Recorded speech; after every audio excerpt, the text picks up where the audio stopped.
Assalamualaikum warahmatullahi wabarakatuh. Halo Sobat Kang Smart, salam presisi. Saya Serdik Aditya Rohale Soeharto, SA SIK MIK dari Pokjar 14, Sesmimen Angkatan ke-63. Hari ini, kita akan berbincang ringan bersama salah satu tokoh pendidikan yang ada di Indonesia. Untuk mempersingkat waktu, kita langsung temui beliaunya. Baik, Sobat Kang Smart, kali ini saya sudah bersama salah satu tokoh pendidikan di Indonesia. Selamat siang, Prof. Selamat siang, bertemu kembali. Siap, Prof. Terima kasih atas waktunya. Di sela-sela waktu Profesor ada bimbingan, ada ujian juga sudah berkenan untuk mengisi kegiatan Kang Smart ini. Mohon izin kami perkenalkan dulu, Prof, kepada Sobat Kang Smart. Jadi, beliau bernama Profesor Dr. Andus Adrianus Eliasta Sembiring Meliala, MSI, MSc, PhD. Merupakan dosen di Departemen Kriminologi UI, tidak hanya sebagai pengajar, namun sebagai penulis dan peneliti yang berhubungan dengan masalah kriminologi dan berkaitan dengan polisi itu sendiri. Mohon izin, Prof, di program kali ini kita bisa sedikit membahas karena ada yang menggelitik pemikiran saya pada saat Prof sampaikan di perkuliahan terkait pola pendidikan tax all the pie yang saat ini diacu oleh Polri itu sendiri. Kira-kira, Prof, itu plus minusnya apa ya, Prof? Dan take all the pie sendiri itu apa sih, Prof? Mohon izin. Jadi sebetulnya ada sejarahnya. Mengapa itu terjadi? Sejarahnya begini. Sebetulnya Polri menggandeng atau banyak mengirimkan gitu ya personilnya ke lembaga-lembaga pendidikan umum, ya, ke kampus-kampus begitu ya. Tetapi kemudian lalu ada dua situasi. Pertama, nampaknya ada persoalan komunikasi, persoalan keuangan. Jadi kan Polri kan juga digerakkan dengan anggaran belanja negara gitu ya. Kebetulan misalnya ternyata anggarannya turunnya terlambat. Hasil kemudian kampusnya keberatan dan lalu berkali-kali dan timbul masalah gitu ya. Sehingga lalu kemudian sudahlah, kalau gitu kita belajar sendiri saja. Yang kedua, dari segi output, di mana setelah lulus ternyata si perwira ini misalnya itu kemudian tidak mendapatkan kompetensi yang diharapkan oleh Polri gitu ya. Maka atas dasar ketidakpuasan itu, atas dasar situasi di mana berhubungan dengan pihak lain itu lalu kemudian kok repot ya dari segi keuangan gitu ya, karena Polri punya masalah mengingat Polri juga mendapatkan dana dari negara kan gitu ya. Maka lalu ada timbul pemikiran, kita bikin saja deh, bikin sendiri ya. Maka lalu mulai muncul S1 PTIK, S2 PTIK dan S3 PTIK. Khususnya S1 PTIK sebetulnya belum masuk ke situ ya. Dulu masuk pada situasi di mana bahwa seorang perwira memang harus sarjana, dan pada waktu itu makanya lalu S1 PTIK memang sudah melegenda ya, dan angkatannya sudah sampai berapa? 80 sekian gitu ya.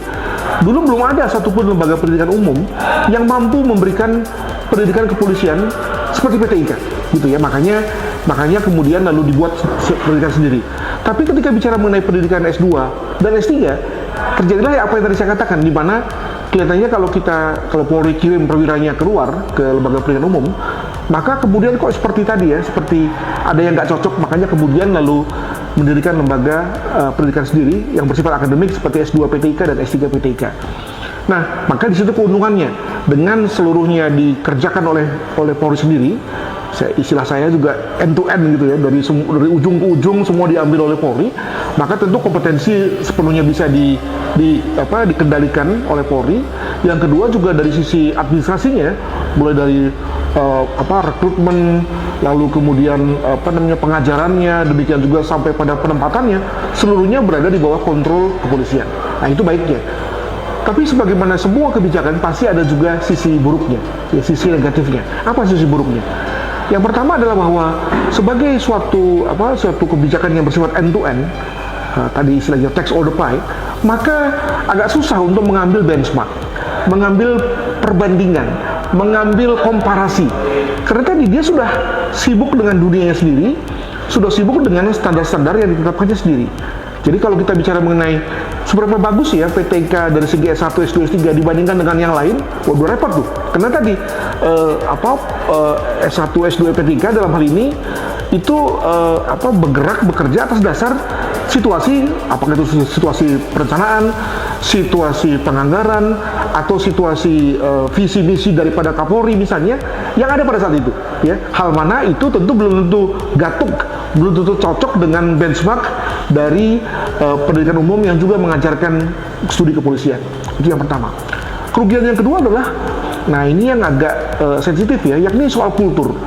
Bahwa dengan Polri, sekolah di tempat Polri, bersama-sama dengan anggota Polri, maka yang tercipta adalah kultur internal, kultur organisasi yang lekat ya, di mana kemudian ada timbul rasa brotherhood, persaudaraan yang amat kuat, di mana kalaupun misalnya saudara saya salah, saya akan bela, ya, dan sebaliknya, gitu ya. Lalu tidak mau menerima kritik, tidak mau menerima bahwa kita kurang, tidak mau menerima orang lain lebih bagus. Itu adalah satu hal yang agak salah sih, ya. Dan ini menjadi problem, mengingat Polri kan tugasnya justru berbaur kan. Semakin banyak Polri berbaur, semakin bagus tuh. Nah, ketika lalu Polri-nya ketat dengan atau kuat dengan budayanya, pada saat yang sama dia harus banyak berinteraksi dengan masyarakat. Nah, ini sendiri lalu kemudian timbul masalah, di mana kemudian Polri dalam rangka berhadapan dengan masyarakat itu memakai pendekatannya sendiri, memakai caranya sendiri, dan seringkali lalu kemudian ini nggak cocok, nggak fit in dengan situasi di masyarakat. Demikian. Baik, Prof. Kemudian untuk menjawab pertanyaan dan menjawab tantangan dari masyarakat 5.0 atau yang kita kenal Society 5.0 ini, maka dari perspektif Prof ini yang sudah malang melintang di dunia pendidikan, pernah juga menjabat komisioner di Kompolnas sampai dengan berposisi di Ombudsman, pola pendidikan yang bagaimana yang sekiranya itu bisa diterapkan selain yang tax all the pie tadi, karena memang tantangannya ini kan pasti berubah, Prof. Yang tadinya masyarakatnya itu tidak sadar teknologi, kemudian ini menjadi sadar teknologi, dan mungkin sekarang sedikit-sedikit harus diviralkan dulu, seperti itu, Prof. Dan kiranya bagian mana, Prof, yang perlu difokuskan untuk menjawab tantangan tersebut, Prof?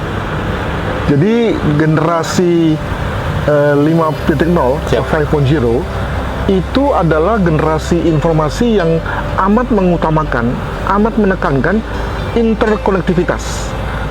Semuanya serba semuanya serba saling mengisi, saling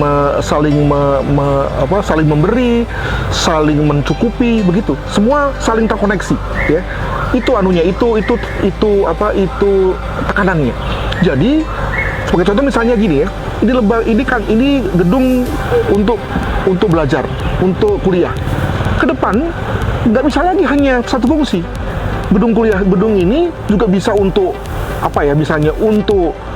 misalnya pasar, misalnya untuk administrasi atau apa, gitu ya. Jadi multifungsi, semua multi. Kenapa bisa multi begitu? Karena semuanya bersifat interlink, ya, saling berjejaring. Maka dalam rangka mendorong atau mencapai apa yang diharapkan oleh generasi 5.0 tersebut, maka ada 4 ilmu yang kiranya menjadi primadona ke depan. Yang pertama adalah data science dan IT. Jadi IT, information technology, dan data science, ilmu data, algoritma, gitu ya.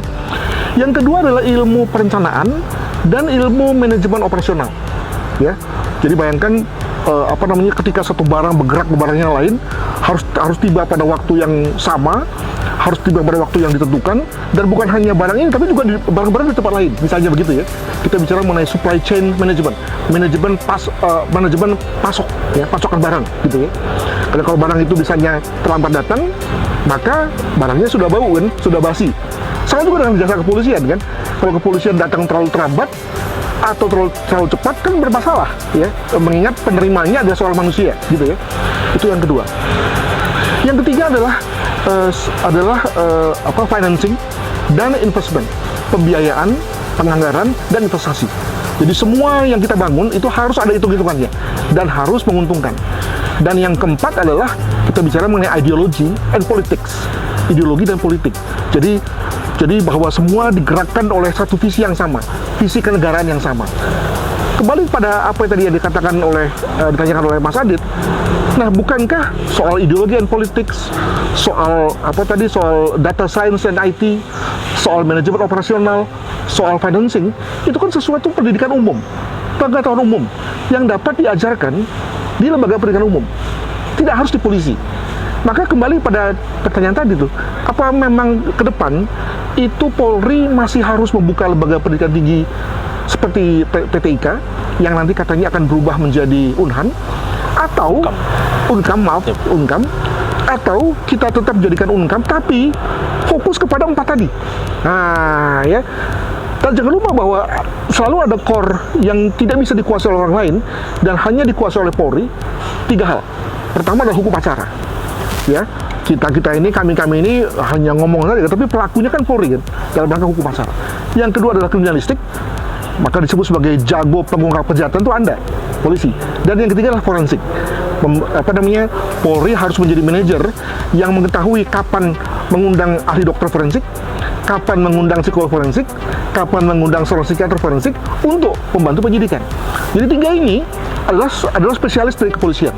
Selebihnya soal misalnya komunikasi massa, sosiologi, analisa konflik sosial, itu kan bisa dilakukan di pendidikan umum.